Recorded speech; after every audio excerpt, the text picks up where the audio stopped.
చీకటిని జీల్చేసిన మేధస్సును, అజ్ఞానం గమ్ముకున్న ఆ రోజులను, ఆ చీకటిని జీల్చేసిన మేధస్సును, బలపం పట్టించిన బాధ్యతలను, ఆ సంఖ్యలను దెంపిన జ్ఞాపకాలను, బలపం పట్టించిన బాధ్యతలను,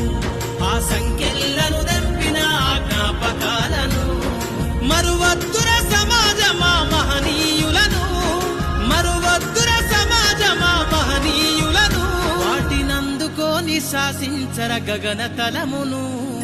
అనగారిన జీవితాల్లో అక్షరధారి,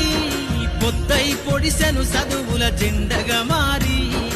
ఈ దేశపు మొదటి పంతులమ్మగా చేరి మన జీవితాల్లో నింపింది